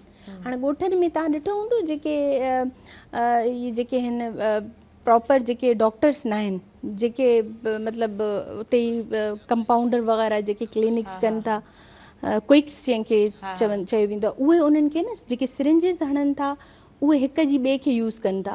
हुनखे हेपेटाइटिस आहे त ॿिए खे बि थी वेंदी। इहा तव्हांखे उन वक़्तु तब्दीली महसूसु न हूंदी, 5 साल खां 10 साल लॻी वेंदा, जिगर ते अटैक कंदो, पोइ उनखे कैंसर में तब्दील करे वेंदो। त इहे जेके इन्फेक्टिव कैंसर आहिनि न, इन्फेक्टिव कैंसर HPV सां, जेके सर्वाइकल जे मुंहं जो कैंसर आहे, बचेदानी जे, या हेपेटाइटिस B-C आहे, इहे इन साइड ॾे कॉमन आहिनि।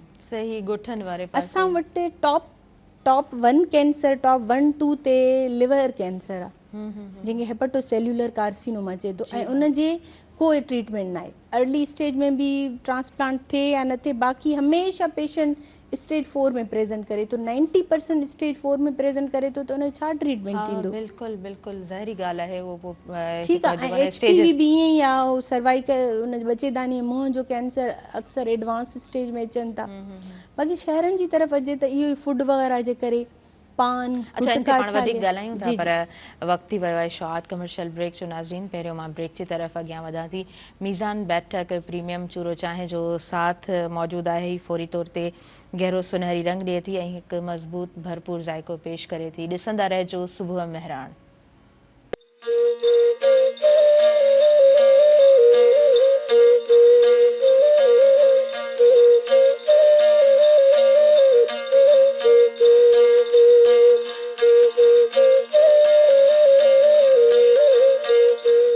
नाज़रीन सभिनी ॾिसंदड़नि खे आऊं ॿीहर भली कार चवां थी तव्हांजे पंहिंजे प्रोग्राम सुबुह मेहरान में। प्रोग्राम ॾाढे सुठे अंदाज़ में अवां ताईं पहुची रहियो आहे ऐं प्रोग्राम में साथ मौजूदु आहे मीज़ान बैठक प्रीमियम चूरो चांहि जो हिकु प्रीमियम डस्ट जो मख़सूस मैलाब जेको फौरी तौर ते घाटो रंग, सुठी खुशबू ऐं सुठो ज़ाइको फ़राहम करे थो। ॾिसंदा असीं पंहिंजे प्रोग्राम जी तरफ़ अॻियां वधूं था। अच्छा मैडम, असां ॾाढे सुठे अंदाज़ में कोशिशि कई आहे मूं त असां जेको आहे सो डिस्कस कंदा हलूं ऐं ॼाण पंहिंजे नाज़रीन ताईं पहुचायूं। हाणे पाण अचूं था शहरनि में औरतुनि में जेके कैंसर्स थियनि था उनजी मेन जेका वजह आहे, तव्हां छा सम्झी सघिया आहियो त छा रीज़न्स आहिनि?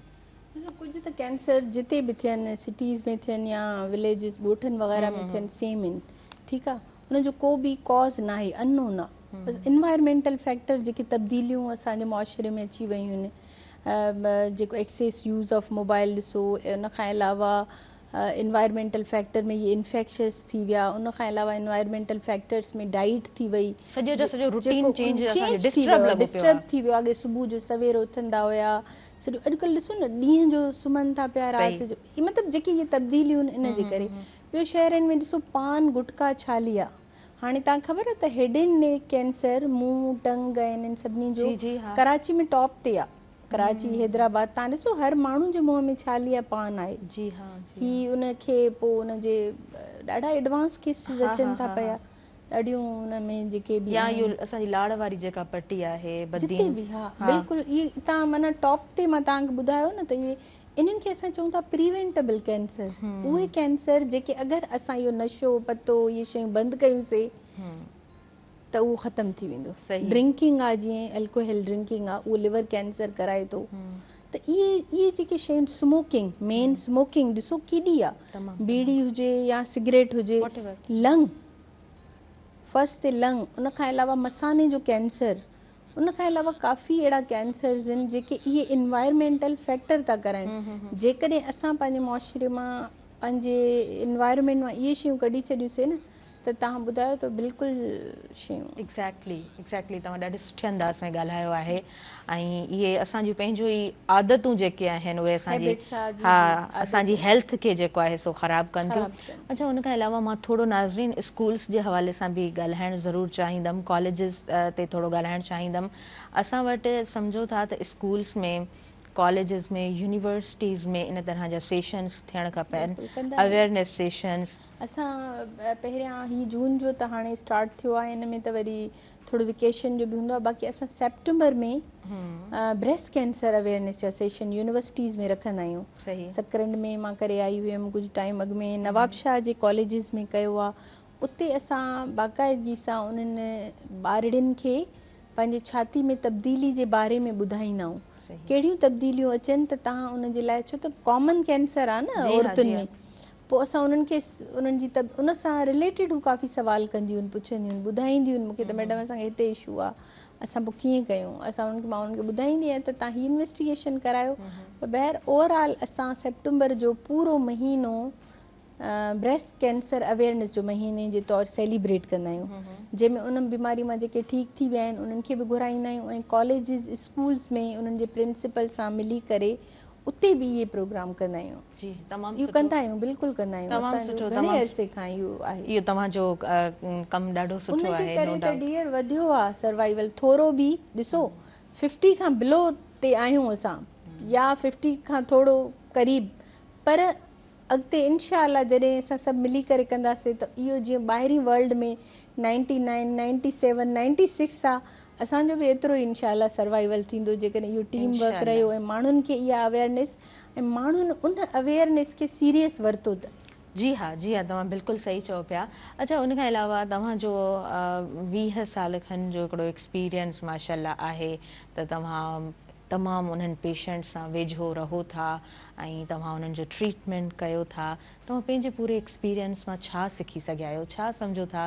लाइक हिकु डॉक्टर जे लाइ यकीनन उहो फेस ॾाढो चैलेंजिंग हूंदो जॾहिं उहो ॾिसे थो पंहिंजे पेशेंट्स खे उन तकलीफ़ में हू कीअं सर्वाइव कनि था। मां कॾहिं कॾहिं सोचींदी आहियां त मां पंहिंजे पेशेंट जी सर्वाइवल्स ते न हिकिड़ो आप बीती टाइप हिकिड़ी स्टोरीज़ लिखां। तव्हां ज़रूरु लिखो, यकीन तव्हां लिखी सघो था। तव्हां यकीन कयो हर हिकु औरत जी, ऐं उहो पेशेंट ॾिसो लाइफ लॉन्ग तव्हां सां जुड़ी थो वञे न। मुंहिंजा एॾा पेशेंट्स आहिनि जेके मुंहिंजा सुठा दोस्त आहिनि, मतिलबु उहे लेडीज़ पंहिंजा प्रॉब्लम बि शेयर कंदियूं आहिनि त मैडम असां सां हे मसइलो अथव। पोइ मां ॾाढो कोशिशि कंदी आहियां, ऐं इहो 20 सालनि जो ईअं एक्सपीरियंस त इंसानु ॾाढो डाउन टू अर्थ थो थी वञे। तव्हां ॾिसो माण्हुनि खे डेथ ॾिसो था त तव्हां इहो था सम्झो त हिन दुनिया में का शइ हमेशह लाइ न आहे। हर कंहिंखे फ़ानी थियणो आहे, वञिणो आहे हिन दुनिया मां, पर कुझु अहिड़ो करे वञो जो दुनिया तव्हांखे यादि करे त न हिन बंदे असांजे लाइ हीअ शइ कई। उनजे लाइ जेके बि मुंहिंजे लाइफ में शयूं आहिनि न, इन मरीज़नि जी दुआउनि जे करे आहिनि। जेके ठीकु थिया आहिनि, जेके न ठीकु थिया आहिनि, उन्हनि में बि ॾिसो जेके अहिड़ा पेशेंट आहिनि जेके स्टेज 4 वारा सीवियर पेन में अचनि, एॾो सॼी राति सहके में लंग कैंसर जा मरीज़ आहिनि न, पूरी राति उहो ॿुधाईंदा आहिनि असां हीअं विहाणो रखी ऐं हीअं लेटंदा आहियूं, असां सिधा न लेटी सघंदा आहियूं छो त असांखे सहको थींदो आहे। तव्हां उन्हनि खे अहिड़ी मेडिसिन ॾियो पेशेंट जी इहा तकलीफ़ दूरि थी वञे, हू हथ खणी दुआऊं कंदा आहिनि, चवंदा आहिनि असांजे लाइ त तव्हां फ़रिश्ता आहियो।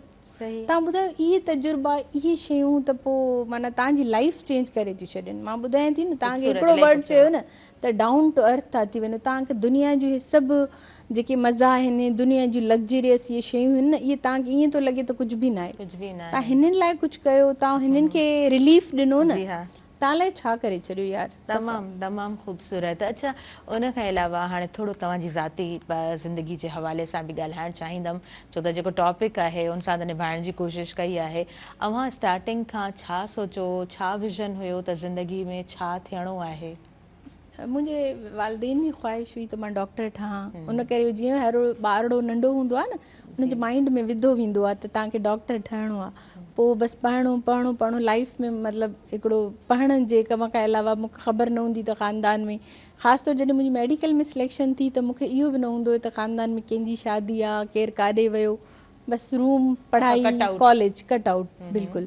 पर पोइ वरी शादी थी वई, मतिलबु जॾहिं पास आउट कयो, उन खां पोइ वरी मुंहिंजी जेको हाउस जॉब जे दौरान मूंखे हिन जॉब जो इंटरव्यू कॉल आई। मूं अप्लाई कयो कैंसर हॉस्पिटल लाड़काणे में अली नार जे नाले सां, उते अप्लाई कयो, उतां मूंखे कॉल आई।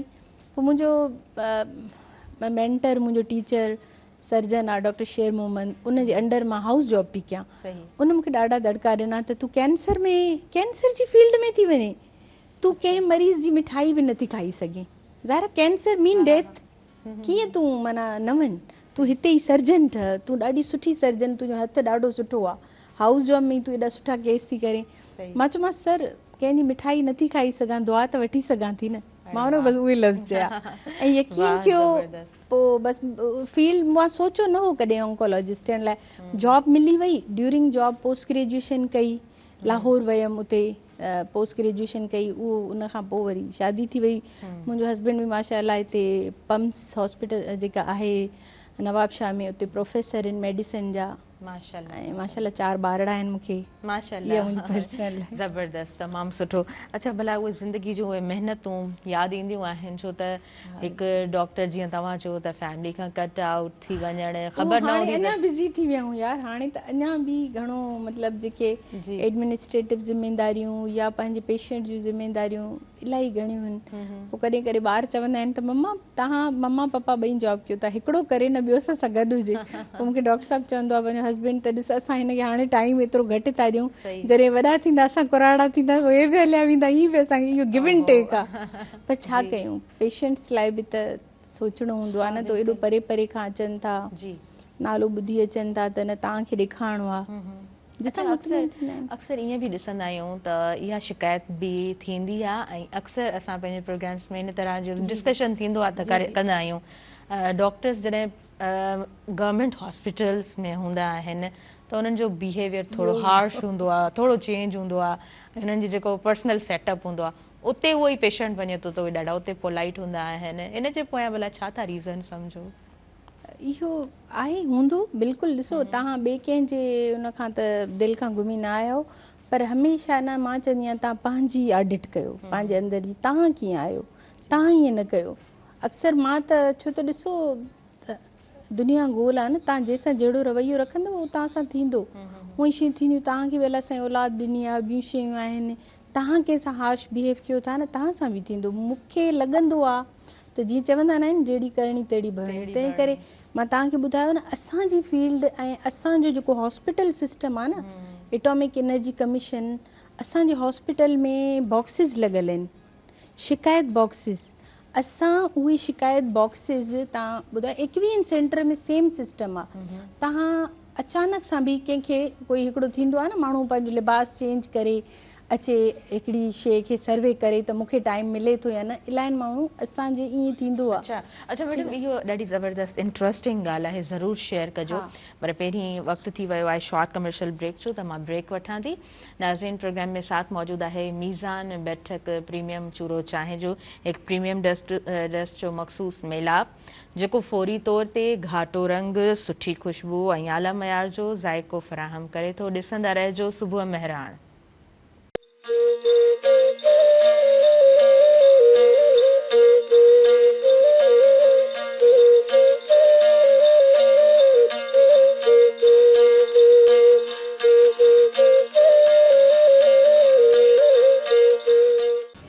नाज़रीन, सभिनी ॾिसंदड़नि खे आउं ॿीहर भली कार चवां थी तव्हांजे पंहिंजे प्रोग्राम सुबुह मेहरान में। ऐं मीज़ान बैठक प्रीमियम चूरो चांहि जो साथ मौजूदु आहे। ही फौरी तौर ते गहरो सुनहरी रंग ऐं मज़बूत भरपूर ज़ाइको पेश करे थी। ऐं हिन स्पॉन्सरशिप सां प्रोग्राम जी तरफ़ अॻियां वधूं पिया। ऐं जून जो महीनो जेके पेशेंट्स कैंसर जे मर्ज़ मां सर्वाइव करे वञनि था, उन्हनि जी सेलिब्रेशन जो ही महीनो हूंदो आहे। ऐं डॉक्टर्स जेको आहे सो कॉन्टेक्ट में रहंदा आहिनि, हू तमामु शयुनि खे ॾिसंदा रहंदा आहिनि। 5 सालनि ताईं जेके पेशेंट्स सर्वाइव करे वञनि था, ख़ासि तौर ते मां नौरीन हॉस्पिटल जी ज़रूरु ॻाल्हि करणु चाहींदमि, नवाब शाह जो ज़रूरु ज़िक्र करणु चाहींदमि। ॾाढी बहितरीनु तव्हांजूं ख़िदमतूं आहिनि, ॾाढा सुठा उते सेशन्स कया वेंदा आहिनि। डॉक्टर्स जेको आहे सो उन्हनि पेशेंट्स सां कॉन्टेक्ट में रहनि था, हुननि खे घुराइनि था, सुठा हिकिड़ा सेशन्स थियनि था। ऐं हिकिड़ी अवेयरनेस जेको आहे न, बेसिकली मक़सदु आहे त उहा अवेयरनेस क्रिएट थींदी अचे। अच्छा मैडम, उन खां अलावा तव्हां सुहिणे नमूने सां ॻाल्हि कयो पिया, विच में ब्रेक वरितमि। मां चाहींदसि असांजो जेको फेडरल गवर्नमेंट जो ही पाकिस्तान एटॉमिक एनर्जी जा 21 सेंटर आहिनि, उते असांजा बॉक्स क्यूरी बॉक्सिस आहिनि, शिकायत बॉक्स जंहिंखे चयो थो वञे। असां उन में ख़बर अथव छा कंदा आहियूं, कोई बि कंप्लेंट्स बि पयूं हूंदियूं आहिनि, पेशेंट भले पंहिंजो नालो बि लिखे, कॉन्टेक्ट बि लिखे, ऐं जंहिंखां शिकायत आहे रिसेप्शन खां वठी जर्नल अटेंडेंट खां वठी जेको आहे डॉक्टर ताईं, कंहिं उन खां मिसबिहेव, उहो मंथली एंड में खुलंदियूं आहिनि। उन्हनि मां पोइ असां उन ते बिल्कुलु जेके बि आहिनि न, उनखे कमेटी ठहियलु आहे, सॉर्ट आउट कंदी आहे त हिन खे कहिड़ो प्रॉब्लम हुयो, छो हुयो, कहिड़े डॉक्टर, उन डॉक्टर खे या उन जेको बि अटेंडेंट आहे उनखे हिकिड़ो असां मतिलबु उनजी चङी क्लास थींदी आहे, हा, चेक एंड बैलेंस आहे, त उनजे करे उनखे एक्सप्लेनेशन मिले। त इन करे इहो सिस्टम में आहे ई न त तव्हां कंहिं पेशेंट सां बुरो। अञा ईअं कॾहिं कॾहिं थींदो आहे जो पेशेंट ॾिसो कैंसर जा पेशेंट आहिनि, उन्हनि जा अटेंडेंट एॾा एग्रेसिव थींदा आहिनि, तव्हां हे शइ छा था कयो, तव्हां हीअं न था, मतिलबु एग्रेसिव थी ॻाल्हाईंदा आहिनि। पोइ बि असां उन्हनि खे चवंदा आहियूं बाबा ॾिसो सब्र तहमुल सां। इवन मां उन्हनि खे ॾेखारींदी आहियां, हिकिड़ो पेशेंट चवंदो तव्हां हिन खे अॻु में घुरायो, मूंखे न घुरायो। मां चवंदी आहियां ॾिसो असां वटि डेट सां गॾु टाइम लिखियलु आहे। मां चवंदी आयसि ॾिसो हे 8:35 ते आयो आहे, हिन खे मां अॻु में ॾिसां, तूं 8:40 ते आयो आहे, मूंखे अलाह खे जवाबु ॾियणो आहे, ॾिसो तव्हां इहा शइ न पोइ उन ते रियलाइज़ कंदा आहिनि त हिननि वटि त चेक एंड बैलेंस ॾाढो अहिड़े क़िस्म जो सिस्टम आहे जो हू किथे बि चैलेंज नथा करे सघनि। HMIS असांजो सिस्टम जो कंप्यूटराइज़ सिस्टम आहे। पेशेंट फॉलोअप ॾिनो, पेशेंट कार्ड ॾिनो, पेशेंट जो टाइम नोट थी वेंदो, ऑटोमेटिक सिस्टम आहे सॼो। तव्हां अची करे ॾिसो न, असां वटि विज़िट कयो। बिल्कुलु, कॾहिं कोई प्रोग्राम असां अची करे कंदासीं अव्हां वटि। अच्छा मैडम, मां चाहींदसि त थोरो असां जॾहिं कैंसर जे हवाले सां ई ॻाल्हायूं पिया, उहे औरतूं जेके बिल्कुलु बि जेको आहे सो केयरलेस थी वञनि थियूं ऐं अचानक जेको आहे सो हुननि खे सूर में फॉर एग्ज़ाम्पल उहा शिदत पैदा थी वञे, अचानक अचनि थियूं, पोइ उन्हनि जो उन एट अ टाइम छा ट्रीटमेंट हूंदो आहे? लाइक हिकिड़ो त डेफिनेटली हिकिड़ो ॾुखियो प्रोसेस आहे, टाइम टेकिंग प्रोसेस आहे, पर ज़ाहिरी ॻाल्हि हुन पेशेंट खे बि त उहा आथत ॾियणी हूंदी आहे न। अचानक सां अगरि पेन सीवियर आहे त पेन किलर्स आहिनि, उनखे पेन खे कंट्रोल करण लाइ पेन मैनेजमेंट आहे, उहो उनखे ॾिनो वेंदो आहे। उनजे अल्ट्रासाउंड अगरि पेशेंट जो कराइबो न, विदिन 5 मिनट्स तव्हांखे उहो अल्ट्रासाउंड अधु कलाक जे अंदरि ख़बर पवंदी त पेन अपेंडिक्स आहे, कैंसर जो ओवेरियन मैस आहे, छाजे करे आहे। जेका शइ तव्हांखे ख़बर पइजी वई, डॉक्टर खे हू उन वक़्तु प्रॉपर मैनेजमेंट पेशेंट खे 3 डेज़ 1 वीक जी ॾेई छॾंदो। जेसि ताईं हुनजी CT स्कैन कराए ऐं बोन स्कैन या ॿिया रिपोर्ट्स कराए या बायोप्सी कराए, जेको बि वॉट एवर, उन में हफ़्तो 2 हफ़्ता लॻी वेंदा, पर तेसि ताईं पेशेंट जी ट्रीटमेंट हलंदी त उहो पेन फ्री हुजे। डिज़ीज़ त ज़ाहिर बर्डन जे करे पेशेंट खे तकलीफ़ हूंदी, पर उनजी जेका डेफिनेटिव ट्रीटमेंट आहे, जीअं कीमोथेरेपी आहे, रेडियोथेरेपी आहे, सर्जरी आहे या इम्यूनोथेरेपी आहे, उहा असां फाइनल जॾहिं उनजो स्टेजिंग वर्कअप थी वेंदो, ख़बर पवंदी ही पेशेंट हिन स्टेज में आहे, पोइ असां स्टार्ट कंदासीं। सही। अच्छा, उन खां अलावा मां चाहींदसि त नोरीन कैंसर हेल्थ सेंटर जो जेको टर्न आउट आहे, जेके मरीज़ अचनि था, उहो छा आहे? ऐं असां अक्सर ॾिसंदा आहियूं ईअं हॉस्पिटल्स में बेड जे लाइ उहे पेशेंट्स वेट करे रहिया हूंदा आहिनि त असांखे प्रॉपर बेड मिले, असांखे प्रॉपर जॻह मिले, त तव्हां वटि कीअं सिस्टम आहे? असां वटि तक़रीबन 62 बेडेड वार्ड आहिनि। मेल अलॻि आहे, फीमेल अलॻि आहे, सेमी प्राइवेट रूम्स अलॻि आहिनि, प्राइवेट रूम्स अलॻि आहिनि। ठीकु आहे। ऐं को बि अहिड़ी मतिलबु नाहे त पेशेंट हिकिड़ो लाइन में लॻे, हिकिड़ो अहिड़ो सिस्टम हुजे जो उनखे बेड न मिले। असां डेफिनेटली जेकी कीमोथेरेपी हूंदी आहे, हिकिड़ी त हूंदी आहे day care system. Day care मतिलबु पेशेंट आयो, उन पंहिंजूं लैब्स ॾिनियूं, उनखे असां डेट ॾेई छॾींदासीं, बाबा तव्हांजी कीमोथेरेपी फर्स्ट ते थींदी। पेशेंट फर्स्ट ते आयो, उन हर डॉक्टर जे नाले ते उनजी फाइल हूंदी आहे, ही हिन डॉक्टर जो आहे, उनखे रिसेप्शन ते रखंदा, उहो उनजी लैब्स थी वेंदियूं।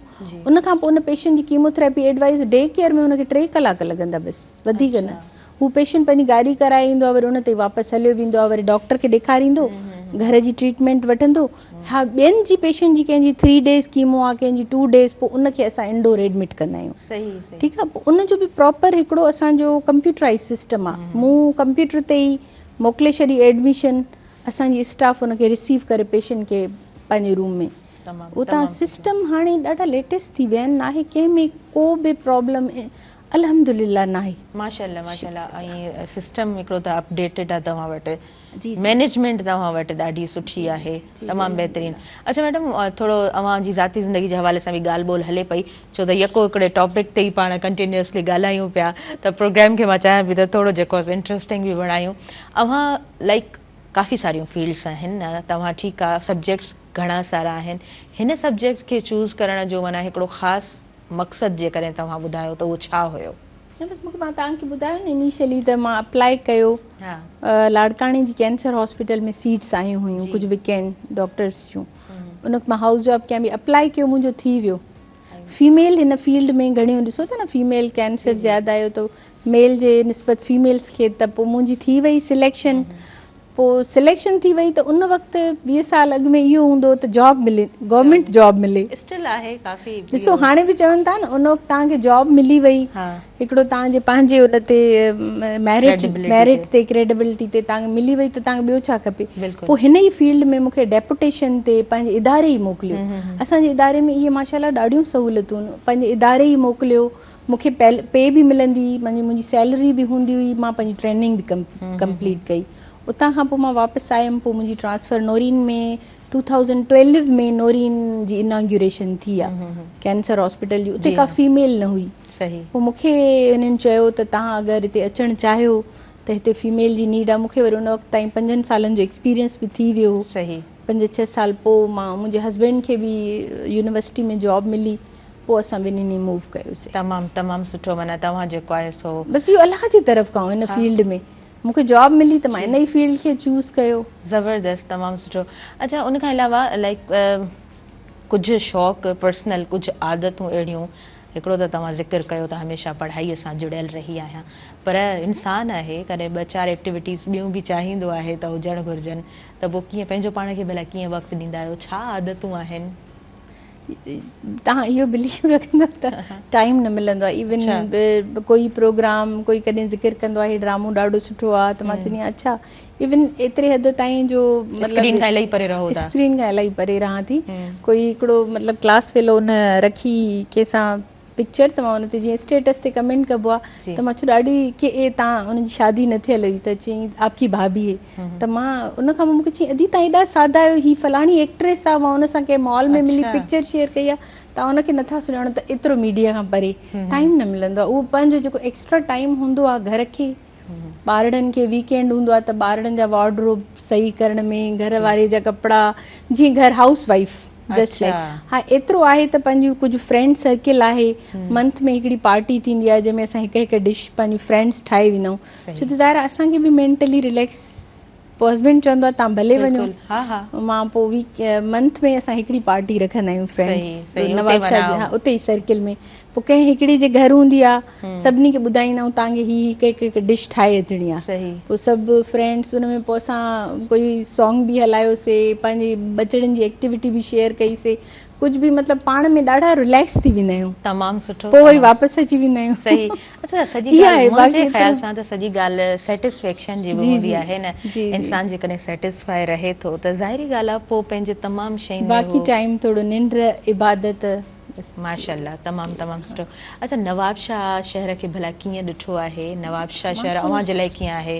मुंहिंजे लाइ त ॾाढो सुठो आहे नवाबशाह, छो त मां त हाणे हुते पिछले 14 सालनि खां रहां थी पई, त अल्हम्दुलिल्लाह चई सघूं था द सिटी ऑफ डॉक्टर्स, हा न नवाबशाह। सिटी ऑफ डॉक्टर्स घणा आहिनि, यूनिवर्सिटी आहे न, यूनिवर्सिटी आहे त उते डॉक्टर्स तव्हांखे इलाही मिलंदा।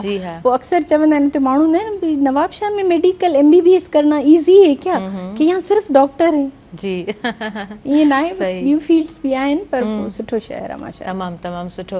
उन खां अलावा अगरि कॾहिं तव्हां घुमणु चाहियो त किथे घुमणु वेंदव? मूंखे गोरख वञण जो ॾाढो शौक़ु आहे, अञा ताईं न वई आहियां, पर उन चवंदा रस्तो अञा सही न ठहियो आहे। नॉर्दर्न एरियाज़ या फॉरेन कंट्रीज़ बि मुंहिंजा काफ़ी पंहिंजी ट्रेनिंग जे हवाले सां, असांजो जेको पाकिस्तान एटॉमिक एनर्जी जो इदारो आहे उहो असांखे न अपडेट करण लाइ फॉरेन ट्रेनिंग्स बि कराईंदो आहे, जंहिंमें मां इटली बि वञी चुकी आहियां पंहिंजी IAS जी ट्रेनिंग ते, ऐं उन खां अलावा थाईलैंड बि वञी चुकी आहियां, टर्की बि वञी चुकी आहियां, कुझु कंट्रीज़ पंहिंजे ऑफिशियल इन में विज़िट कया आहिनि। बाक़ी पाकिस्तान में त थींदियूं रहंदियूं आहिनि मीटिंग्स वग़ैरह, त वरी वेंदा आहिनि। जेकॾहिं तव्हां खां तव्हांजो ड्रीम कंट्री पुछिजे त उहो कहिड़ो हूंदो? ड्रीम कंट्री मुंहिंजो हमेशह हूंदो आहे त मां सऊदीया वञा, ईरान, इराक, शाम इहे विज़िट कयां। मतिलबु हिकिड़ो पंहिंजे हुनजी रूहानी तब्दीली जे लाइ, स्पिरिचुअल जे लाइ, इहे मूंखे ॾाढा अट्रैक्ट कंदा आहिनि। तमामु ख़ूबसूरत, बेहद ख़ूबसूरत। ॿारनि सां वक़्तु भला कीअं गुज़रंदो आहे? हूअ त तव्हां चई चुका आहियो त ॿार बि शिकायत कंदा आहिनि। हा, ॿारनि जो इहो आहे त डियर उन्हनि जे ग्रुप्स, जेके स्कूल जा जेके ग्रुप्स आहिनि एड आहिनि, उन्हनि खे हस्बैंड खे त ज़ाहिरी ॻाल्हि आहे उनखे ॿिया बि आहिनि शाम जो क्लिनिक्स, ॿियूं शयूं। पोइ इहो आहे त ॿारनि खे जेके बि ग्रुप्स आहिनि, उन्हनि जा जेके बि प्रॉपर फंक्शन्स हूंदा आहिनि, पेरेंट्स टीचर मीटिंग्स हूंदियूं आहिनि, उहे अटेंड कंदी आहियां। उन्हनि टीचर्स खे फीडबैक, काई उनखे शिकायत आहे ॿार खां त उनखे सॉर्ट आउट करे, उहो सॼो मोबाइल ते सिस्टम अॼुकल्ह ख़बर अथव न, ग्रुप वारो थी वियो आहे न, ॾाढो आसान थी वियो आहे मीडिया। बिल्कुलु, इहो त तमामु सुठो थी वियो आहे। इहे शयूं, बाक़ी ॿारनि खे को प्रॉब्लम हूंदो आहे त कोशिशि कंदी आहियां, उहे ॿार ॾाढा अटैच आहिनि। राति जो जॾहिं सुम्हंदा आहियूं त उन खां अॻु में कलाक ॿ कचहरी कंदा आहियूं सभु पाण में वेही, कंहिंखे कहिड़ी शिकायत आहे, कंहिंखे कहिड़ी शिकायत आहे, कोशिशि खपे, इहो पाण में हूंदो आहे। चवंदी आहिनि मोबाइल्स रखी छॾियो, पप्पा मामा सां कचहरी कयो त तव्हां सॼो ॾींहुं कीअं स्पेंड कयो। ॿार यूज़ टू हुजे, हू पंहिंजी शिकायतूं जेको आहे सो घर में न, करण जो आदी तव्हां हुजे। पंहिंजे ॿार खे पंहिंजो दोस्त ठाहींदव न त हू ॿाहिरि दोस्त न ॻोल्हींदो। बिल्कुलु हू हमेशह तव्हां ख़बर आहे पुटड़ा हूंदा आहिनि त वरी माउ जे थोरो वधीक नज़दीक या ख़ैर मुंहिंजो हस्बैंड माशाल्लाह फ्रेंडली आहे ॾाढो, उहो वरी वधीक अटैच आहे ॿारनि सां। इलाही सुठो। अच्छा, ॿारनि जे लाइ छा ख्वाब आहिनि, लाइक पेरेंट्स सोचंदा आहिनि मूं इहो फ्रीडम ॾिनो आहे त तव्हां छो त ॿार असांजी न एॾी बिज़ी लाइफ ॾिसी चवंदा आहिनि कोई बि ॿारु डॉक्टर ठहण लाइ तयारु न आहे। मां उनखे ॾाढो चवंदी आहियां त यार हिकिड़ो त डॉक्टर ठहे जेको असांखे बि पढ़ाइप में कमु अचे। चवंदा आहिनि न मम्मा डॉक्टर ॾाढो तव्हांखे टाइम ई न आहे, ॾाढो घणो बिज़ी रहे थो। जहिड़ी बि फील्ड में को चवंदो आहे असिस्टेंट कमिश्नर ठहंदुमि, को चवंदो आहे अकाउंटिंग में सीए कंदासीं, अञा नंढे लेवल ते फ्रीडम जेको आहे उहो ॿार खे ॾियणु खपे। छा करणु चाहे फ्री हैंड आहे। तमामु सुठो। अच्छा मैडम, उन खां अलावा कुकिंग भला कंदा आहियो? छा सुठो ठाहींदा आहियो? कुकिंग मां कंदी आहियां। कुकिंग संडे ते न मां पाण ठाहींदी आहियां। संडे ते मां घर में हूंदी आहियां, इवन कुक आहे। पर मुंहिंजे ॿारनि खे ऐं मुंहिंजे हस्बैंड खे बिरयानी चाइनीज़ ॾाढो वणंदो आहे। जलफ्रेज़ी राइस, चाइनीज़ राइस जेके हूंदा आहिनि उहे पाण ठाहींदी आहियां। ऐं वीकेंड ते शामी कबाब वग़ैरह ॿारनि लाइ ॿिया कबाब सॼा पाण हफ़्ते जा ठाहे रखी छॾींदी आहियां। सही।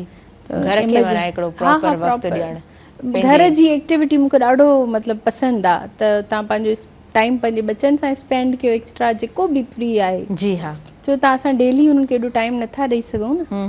त पोइ मतिलबु संडे ते इहो आहे त निंड पूरी करे उथंदी आहियां 10 बजे उथां 11 बजे उथां, पर उन खां पोइ पूरो ॾींहुं ईअं गुज़रंदो आहे जो राति जो 10 बजे ताईं टाइम न हूंदो आहे। अच्छा, रोज़ जी बुनियाद ते निंड जी क्रेविंग न हूंदी आहे त यार थोरो हाणे सुम्ही पवां ऐं माना एॾो जल्दी न थोरो कलाक खनि रेस्ट कंदी आहियां। ऐं हूअं त रूटीन में त मॉर्निंग टाइम त असां सुबुह जो मॉर्निंग जो ॿारनि जो स्कूल हूंदो आहे उनखे तयारु करे मोकिले पाण ऑफिस नॉरियन हॉस्पिटल हली वेंदी आहियां। त 2:30 बजे फ्री थी वेंदा आहियूं। घर पहुचंदे नमाज़ पढ़ो, लंच कयो त तव्हांखे तक़रीबन 3 थी वेंदा आहिनि। जी हा। 3 खां 4 ताईं टाइम हूंदो आहे आराम करण जो। पोइ वरी नमाज़ वग़ैरह या प्राइवेट प्रैक्टिस आहे त उन में अगरि कोई पेशेंट अची वियो त उहो बसि। सही।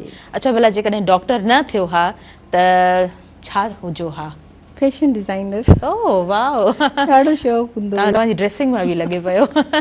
ॾाढो सुठो, ॾाढो सुठो। मां चवंदी हुयमि अगरि न थियमि त पोइ मां डिज़ाइनर थींदमि। ज़बरदस्त। अच्छा भला गॾोगॾु किताब कैरी कंदा आहियो, पढ़ंदा आहियो या फील्ड सां ई रिलेटेड? फील्ड सां रिलेटेड गाइडलाइंस आहिनि ऐं रिसर्च जर्नल्स आहिनि, उहे ॿिया को बि किताब मिलंदा आहिनि। कोई अगरि गिफ्ट ॾींदो आहे, जीअं कोई पेशेंट ट्रीट कयो, उहे अगरि को लेखक आहे, को शाइर आहे सिंधी में, सिंधी त ज़ाहिर आहे असां बेसिक पढ़ियो आहे सॼो, उहे मिलंदा आहिनि त पोइ कोशिशि कंदी आहियां थोरो उनखे पढ़ां। ज़बरदस्त। पर इहो आहे त घणो न।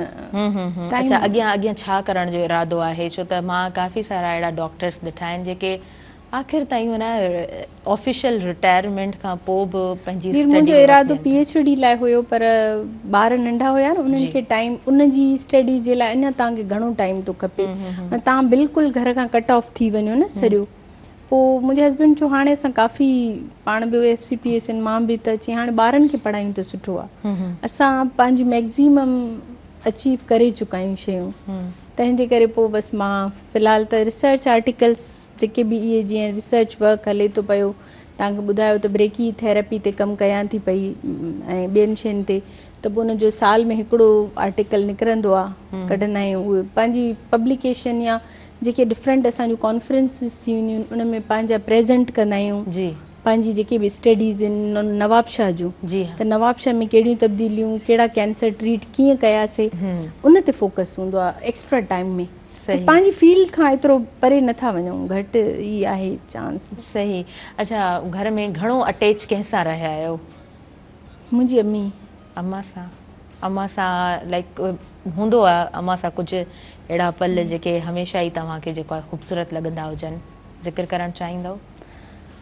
हा, बसि मुंहिंजी अम्मी जो कंहिं बि लंग कैंसर में डेथ थी न, she survive 4 years after diagnose. अच्छा।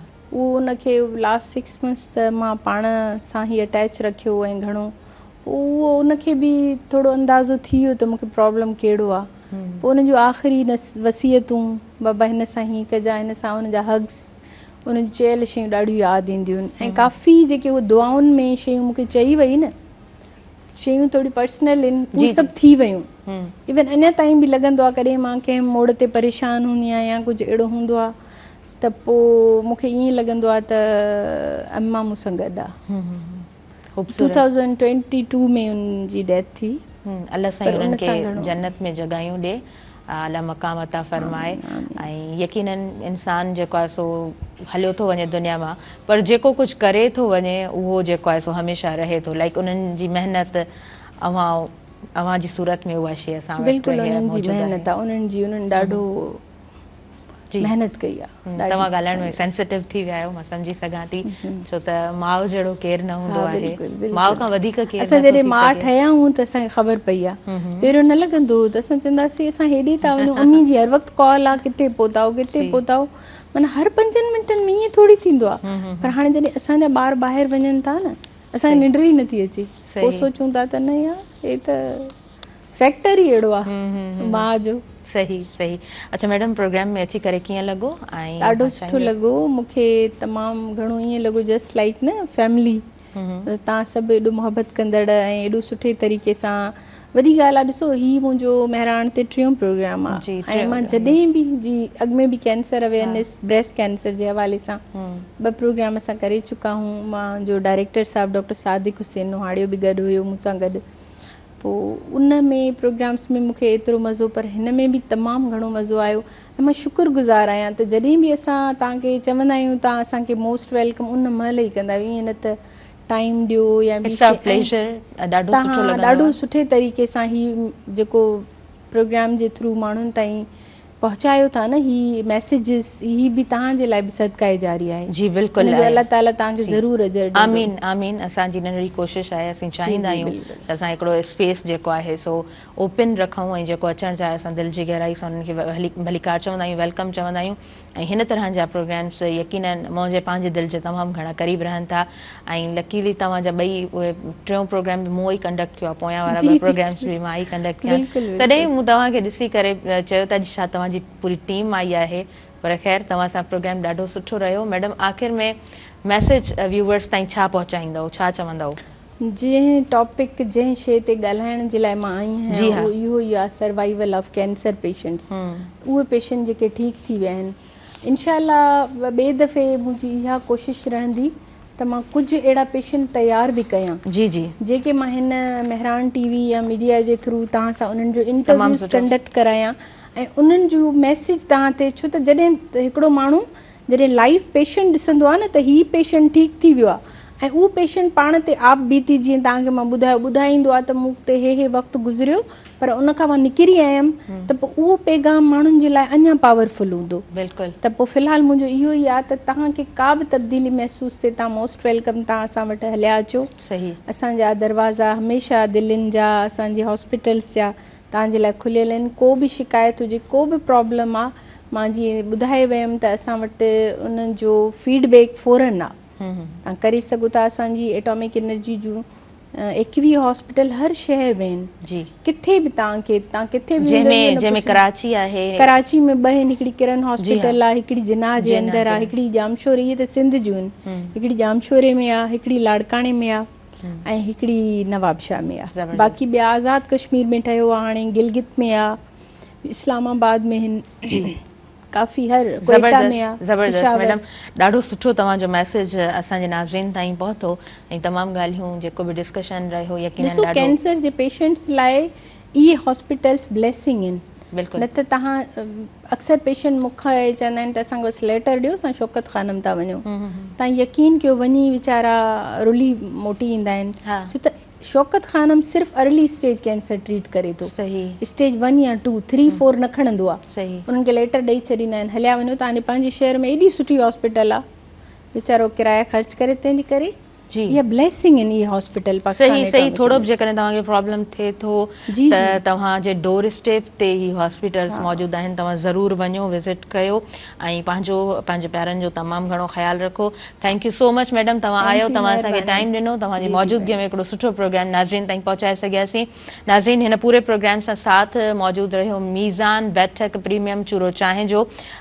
मीज़ान बैठक प्रीमियम चूरो चांहि, ख़ुशियूं ख़ुशियुनि जो मतिलबु आहे गॾिजाणियूं, वेहकूं, बैठक बैठकूं ऐं हिकु सुठी बैठक जे लाइ अहिड़ी चांहि ज़रूरी आहे जेका हुनजी पंहिंजाइप सां हम आहंग हुजे। मूंखे ॾींदव इजाज़त, मुंहिंजी इंटायर टीम खे इजाज़त ॾींदव, मुंहिंजे आयल मुअज़्ज़िज़ महिमान डॉक्टर सरदार ख़ातून चांडियो साहिबा खे ॾींदव इजाज़त। पंहिंजी दुआउनि में रखंदो, यादि अल्लाह निगहबान।